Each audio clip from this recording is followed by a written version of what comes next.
Selamat hari Minggu, Bapak, Ibu, Saudara, dan anak-anak. Sebelum memasuki ibadah keluarga, Minggu tanggal 25 Oktober 2020, mari kita mengambil saat hening, saat mempersiapkan hati dan pikiran kita dalam memasuki ibadah. Memasuki saat hening dipersilakan.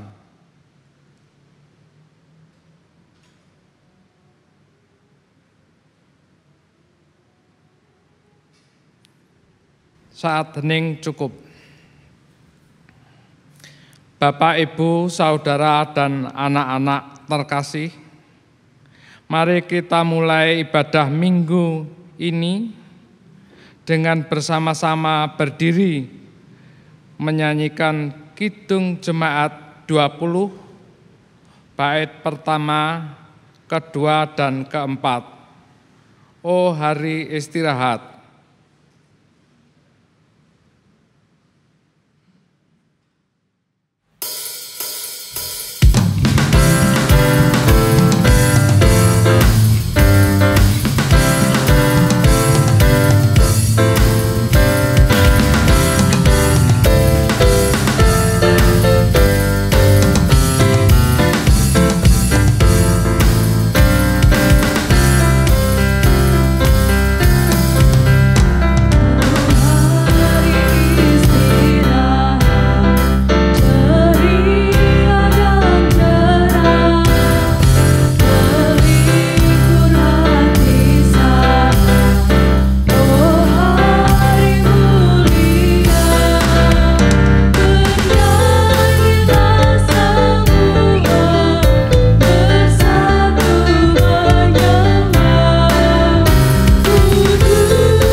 Jemaat yang terkasih, marilah kita memasuki ibadah penutupan bulan keluarga.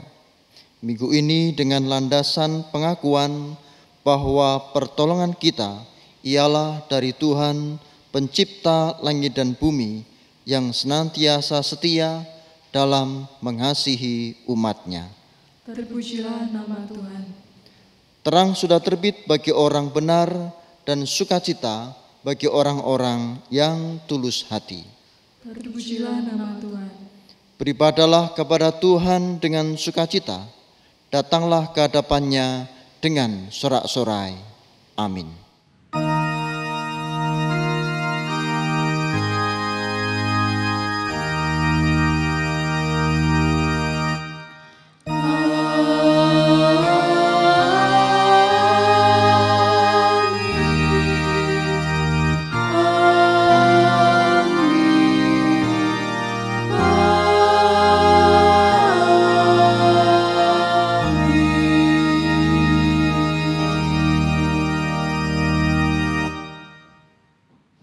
Salam damai sejahtera bagi saudara. Allah Bapa dalam Tuhan Yesus Kristus berkenan menyertai saudara. Kini dan selamanya. Jemaat dipersilahkan duduk kembali. Anak-anakku, Bapak, Ibu, dan saudara yang terkasih, ibadah penutupan bulan keluarga saat ini akan menggumuli tema berlatih mencinta. Mari bersama-sama memuji nama Tuhan dari Kidung Jemaat nomor 246 bait 1, 2, dan 3, Ya Allah yang Maha Tinggi.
Jemaat yang terkasih, ingatlah kebesaran Tuhan dengan rendah hati, tundukkanlah kepala dengan menyadari segala kelemahan dan kekurangan kita, dan dengarkanlah hukum kasih-Nya.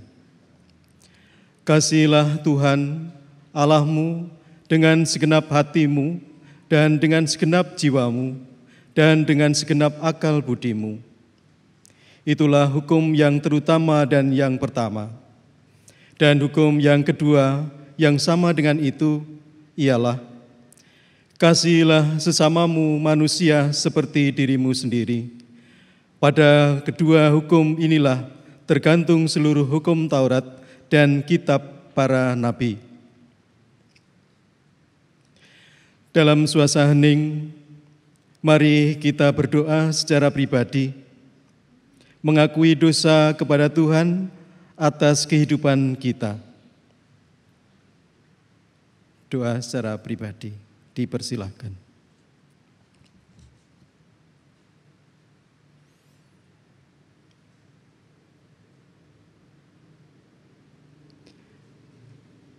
Berilah telinga kepada perkataanku, ya Tuhan. Indahkanlah keluh kesahku. Perhatikanlah teriakku minta tolong, ya Rajaku dan Allahku, sebab kepadamulah aku berdoa. Amin. Mari kita mengakui penyesalan kita dalam nyanyian Kidung Jemaat nomor 353, bait 1, 2, dan 4.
Jemaat dipersilahkan berdiri dan terimalah berita anugerah dari Tuhan. Kesaksian Injil Matius pasal 6 ayat 14 dan 15 menyatakan demikian. Karena jikalau kamu mengampuni kesalahan orang, Bapamu yang di surga akan mengampuni kamu juga. Tetapi jikalau kamu tidak mengampuni orang, Bapamu juga tidak akan mengampuni kesalahanmu. Amin. Demikianlah sabda anugerah Tuhan. Terpujilah nama Tuhan. Mari kita sanggupi sabda ini dengan menyanyikan pribadi yang mengenal hatiku.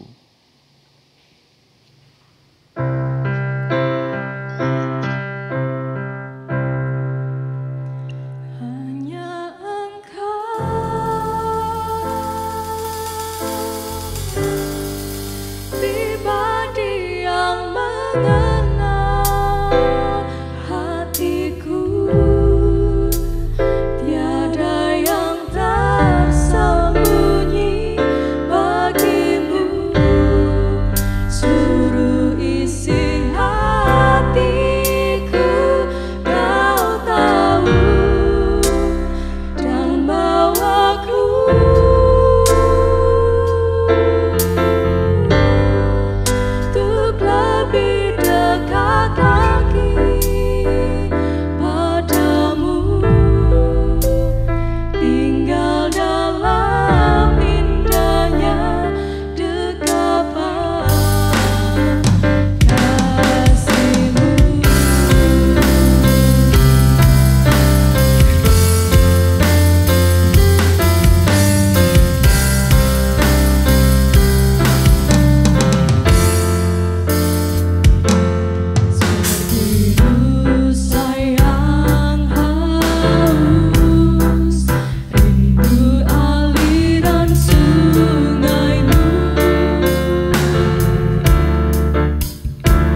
Jemaat dipersilahkan duduk kembali. Tiba saatnya bagi kita menerima pelayanan sabda. Mari bersama kita mohon tuntunan Roh Kudus dalam doa yang kita pujikan. Bersabdalah Tuhan, kami mendengarkan.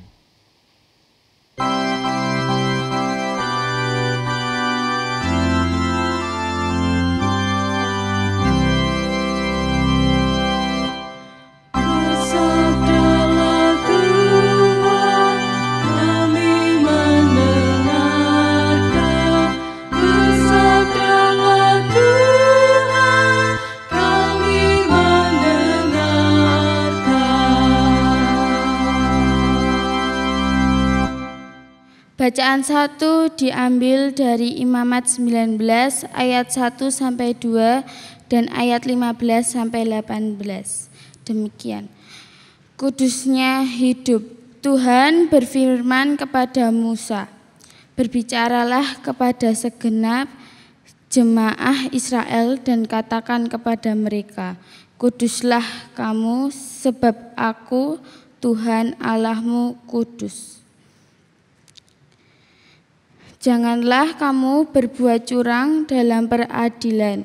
Janganlah engkau membela orang kecil dengan tidak sewajarnya, dan janganlah engkau berpengaruh oleh orang besar, tetapi engkau harus mengadili orang bersamamu dengan kebenaran.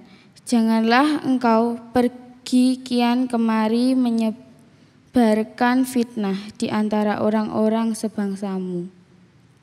Janganlah engkau mengancam hidup sesamamu manusia, akulah Tuhan.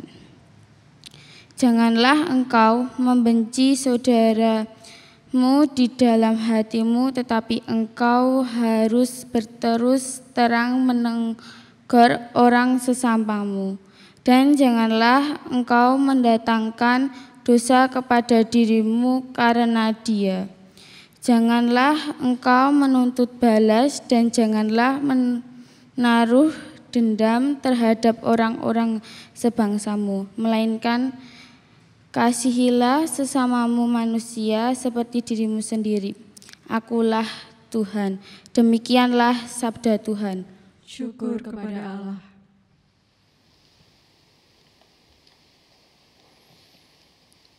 Dan bacaan Injil Yesus Kristus saat ini menurut kesaksian Matius pasal 22 ayat 34 sampai dengan 46.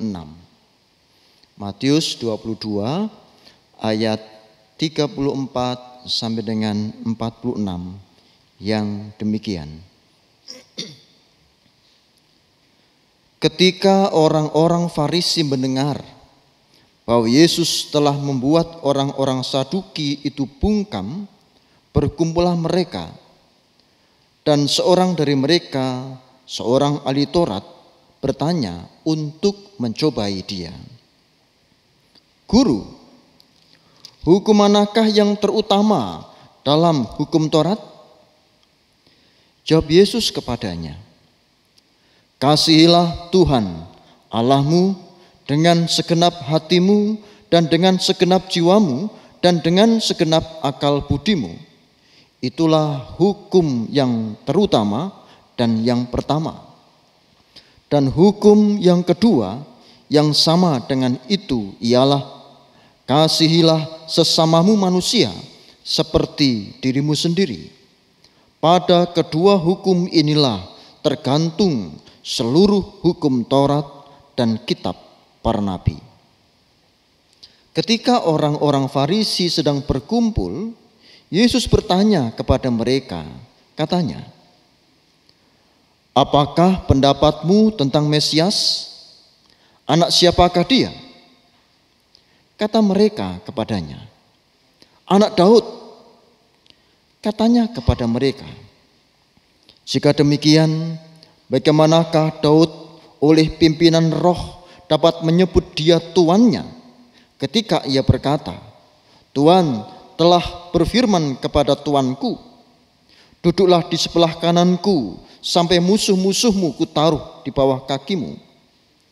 Jadi, jika Daud menyebut dia tuannya, bagaimana mungkin ia anaknya pula? Tidak ada seorang pun yang dapat menjawabnya, dan sejak hari itu tidak ada seorang pun juga yang berani menanyakan sesuatu kepadanya. Amin. Berbahagia setiap orang yang mendengarkan firman Tuhan, menghayati dalam kehidupan sehari-hari. Haleluya. Amin.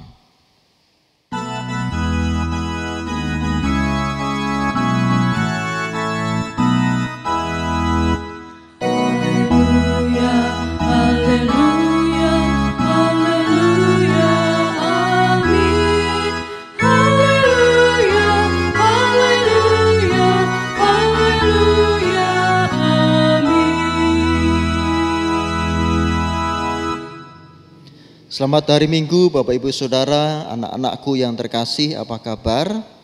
Saya berdoa senantiasa agar kita dalam kondisi baik dan sehat. Tema kita di minggu penutupan bulan keluarga ini adalah berlatih mencinta. Sebelum kita masuk lebih dalam, tentu yang dimaksud tentang cinta di sini bukan soal orang yang pacaran. Lebih dalam daripada itu. Saudara, pertanyaan mendasar dalam kehidupan ini adalah bagaimana kita harus memperlakukan sesama. Bagaimana kita harus memperlakukan sesama. Pertanyaan ini harap benar-benar dirasakan. Mengapa? Karena bukankah saat ini kita hidup dalam suatu dunia yang semakin dingin, sehingga kita berada dalam arus yang cenderung makin tidak mau peduli dengan orang lain. Dunia yang semakin dingin dengan sesama, semakin dingin bagi sesama.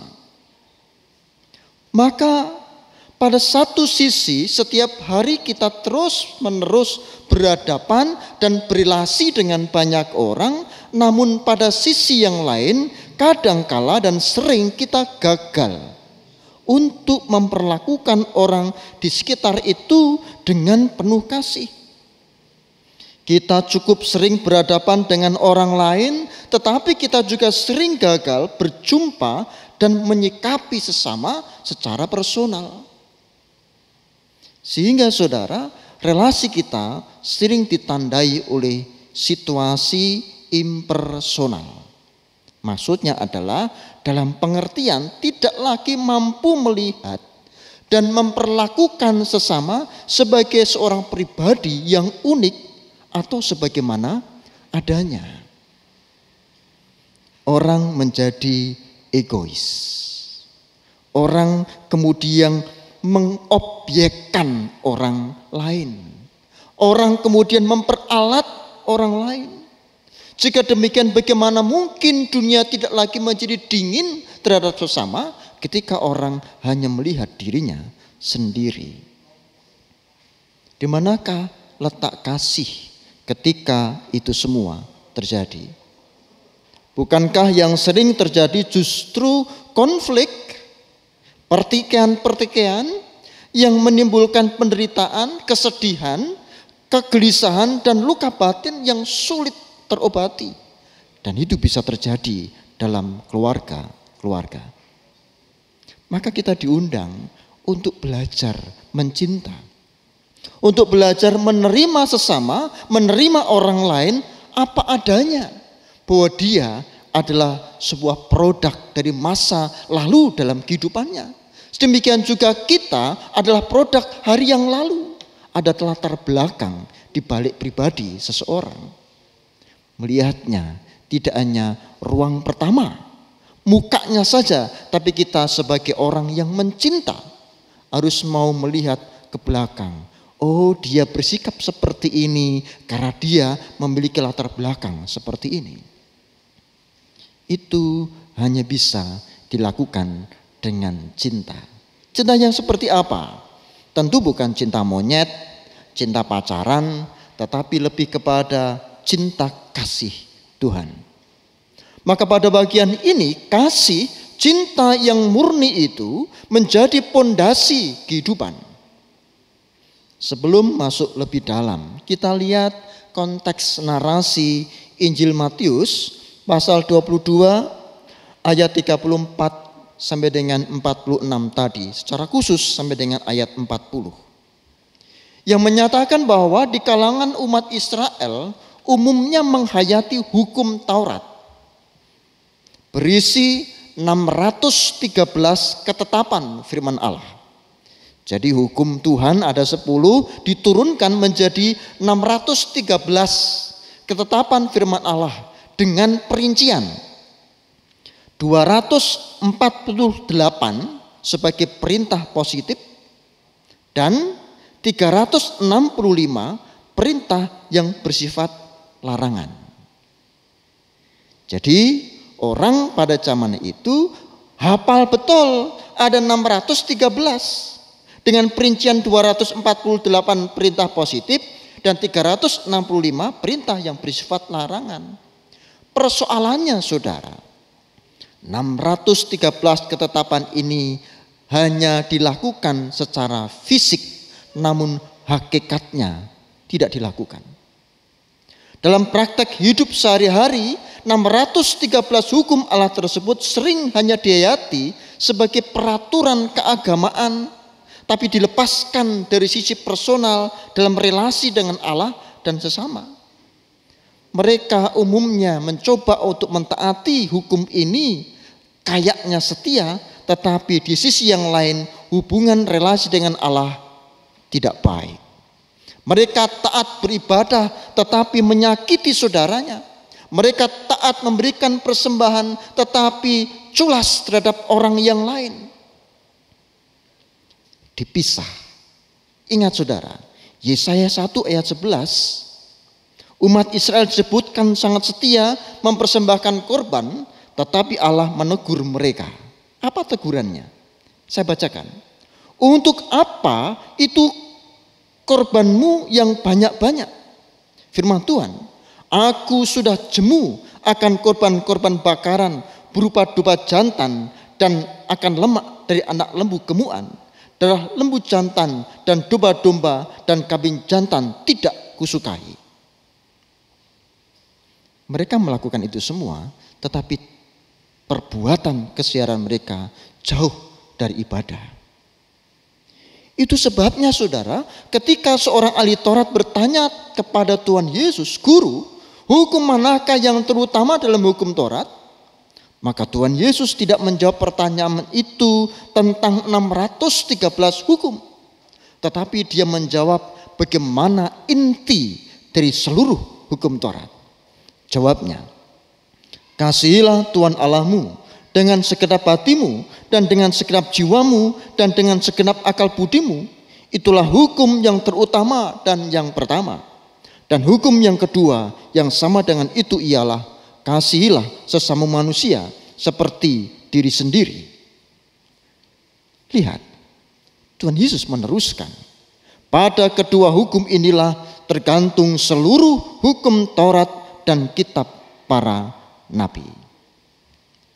Tuhan Yesus menjawab sebuah hakikat dan menegaskan bahwa kasih Allah dengan segenap hati, dengan segenap akal budi sama sekali tidak boleh dipisahkan dengan kasih sesama. Ketika mendengarkan firman, ketika beribadah, ketika berrelasi dengan Tuhan, maka relasi dengan sesama juga harus dilakukan. Karena kasih Allah merupakan bagian yang tidak terpisahkan terhadap kasih kepada sesama. Hati-hati saudara. Ketika kita hanya melakukan kasih itu hanya kulitnya saja tanpa intinya, berarti kita juga sedang mengobjekkan Tuhan. Bahkan menghina Tuhan. Seolah kita melihat Tuhan tidak tahu. Kita beribadah tetapi faktanya kita serik dengan orang lain. Kita beribadah bahkan berdoa bahkan memberikan puji-pujian tetapi perbuatan kita jauh dari kehendaknya. Itu itu penghinaan bagi Tuhan. Apakah Tuhan tidak tahu apa yang kita lakukan? Oh, Tuhan sangat tahu. Saudara yang terkasih, umat sepanjang abad sering terdorong untuk membuat pemisahan makna kasih Allah dibedakan dengan kasih sesama. Bahkan ironinya, baru-baru ini dalam kehidupan bersama kita, khususnya di Indonesia, orang terkadang menghalalkan, menindas orang lain yang adalah sesamanya, mengatasnamakan Tuhan. Bagaimana Tuhan merestui untuk menindas orang lain. Dan itu bisa terjadi dalam keluarga kita. Apa jadinya kehidupan seperti ini? Tampaknya benar kesimpulan di depan. Sesama manusia tidak dihiraukan. Orang menjadi dingin terhadap sesama. Saudara, mari kita masuk lebih dalam lagi. Saya tandaskan tidaklah demikian penghayatan iman Kristen. Karena itu kita harus berlatih mencinta. Penghayatan iman Kristen adalah mengasihi Tuhan juga mengasihi sesama. Lihat salib. Salib jangan diberhalakan, saudara. Jangan disembah-sembah. Atau dikatakan sebagai benda sakti. Oh enggak. Salib itu simbol mengarah kepada Tuhan tak terpisahkan juga mengasihi sesama. Kepada Tuhan dan kepada sesama. Simbol.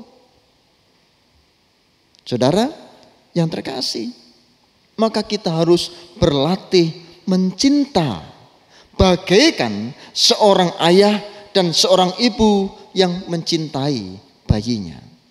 Saya memang mengambil contoh ini. Kenapa? Karena setiap orang pernah merasakannya. Ada yang tidak pernah menjadi bayi, semuanya pernah menjadi bayi. Semuanya pernah merasakan kasih sayang orang tua. Semua orang pasti merasakan itu. Bagaimana ayah dan ibu menggendong kita selagi kita panas waktu masih kecil. Betapa khawatirnya mereka ketika kita mengalami kejang karena terlalu panas. Betapa bingungnya mereka ketika kita jatuh dari tempat tidur. Dan masih banyak hal yang lain. Dan adakah seorang ibu atau seorang bapak yang benar-benar menjadi orang tua meminta kembali bayaran semua kebaikan yang telah diberikannya itu? Kalaupun ada, mungkin itu 1000 dari 1 triliun, saudara. Allah mengasihi kita bagaikan kasih seorang ayah dan ibu. Maka kita juga dipanggil untuk mengasihi sesama dengan kasihnya seorang ayah dan seorang ibu.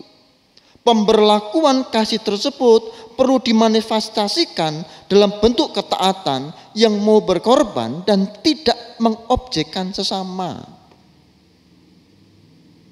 Bersediakah kita melakukannya? Dan dimulai dari keluarga kita. Toh kita pernah merasakannya.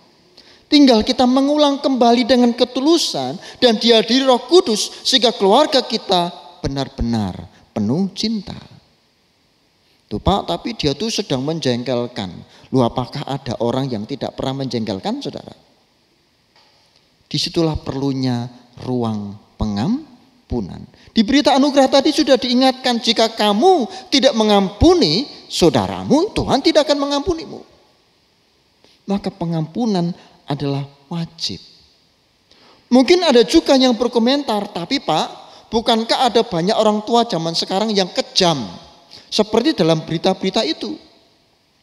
Jawabnya saudara, justru saat inilah saat yang tepat kita mengembalikan pemurnian cinta dalam keluarga.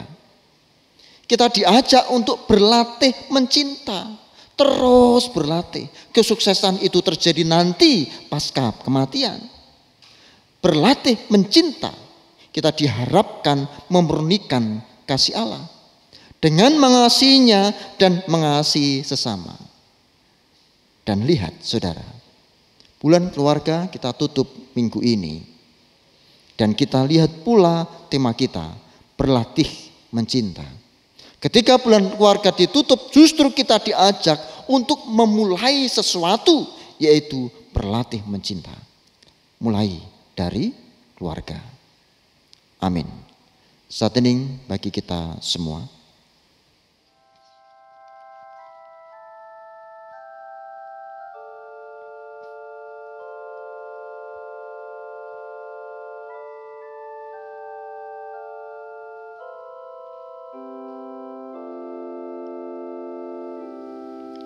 Tuhan kami yang mengasihi, yang mencintai kami, yang mengajarkan cinta yang murni dalam keluarga kami.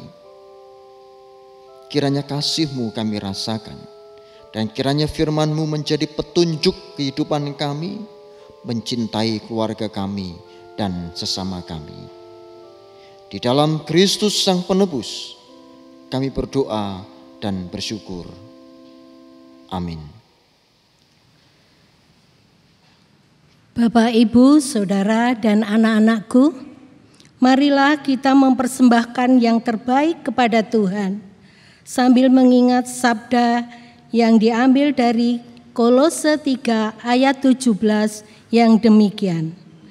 Dan segala sesuatu yang kamu lakukan dengan perkataan atau perbuatan, lakukanlah semuanya itu di dalam nama Tuhan Yesus, sambil mengucap syukur oleh Dia kepada Allah Bapa kita. Untuk mengiringi persembahan, mari kita mempersembahkan pujian dengan nyanyian Betapa Baiknya Engkau Tuhan.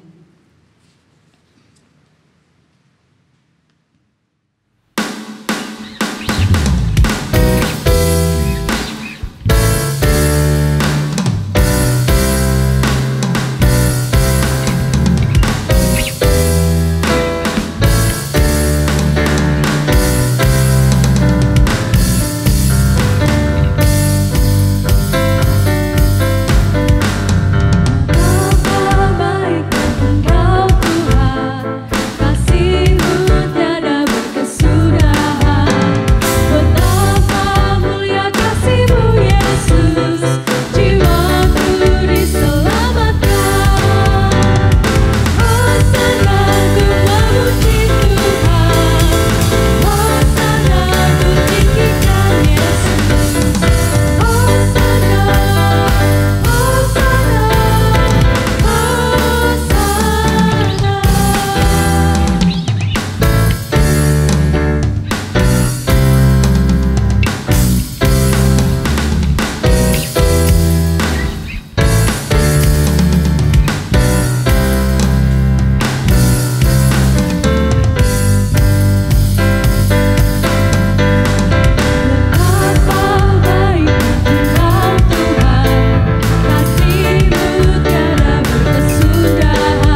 Kita memasuki doa persembahan dan syafaat yang nanti kita akhiri dengan doa Bapa kami yang sebelumnya ada doa pribadi untuk kita semua.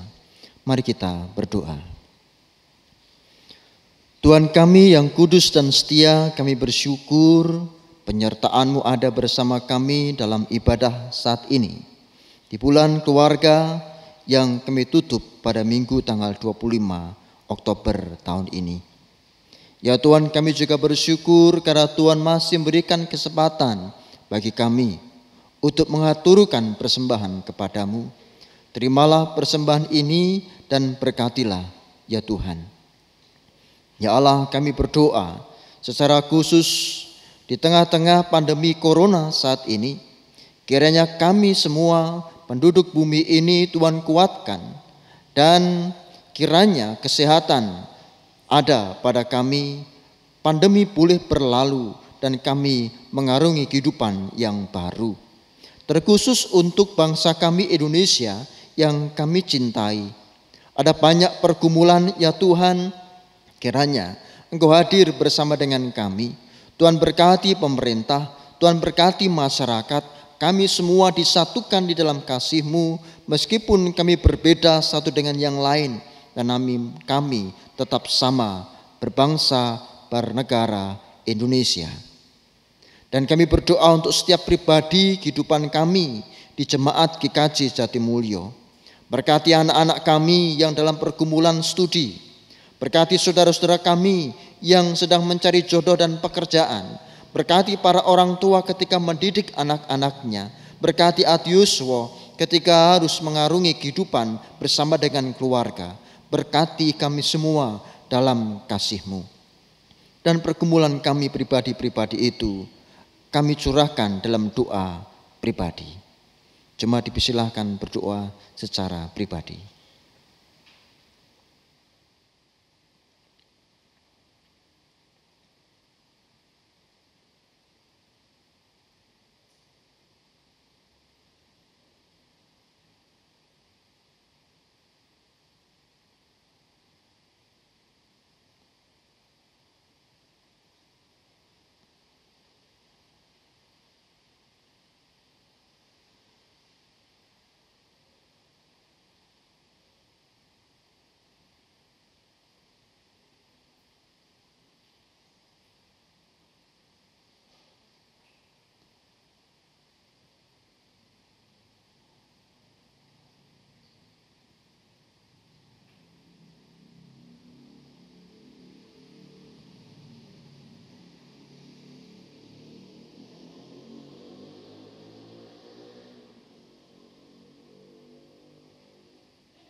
Inilah seruan hati kami ya Tuhan, dengarkanlah dan perkenankan kami bersama-sama berdoa, doa Bapa kami.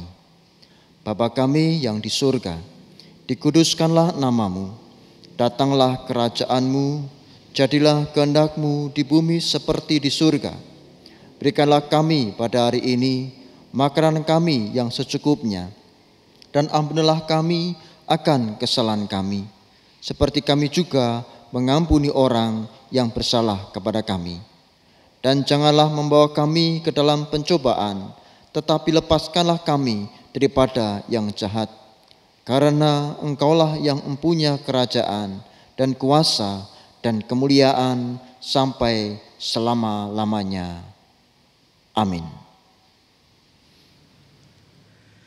Jemaat, kami mohon untuk berdiri. Mari bersama-sama kita ikrarkan pengakuan iman rasuli yang demikian.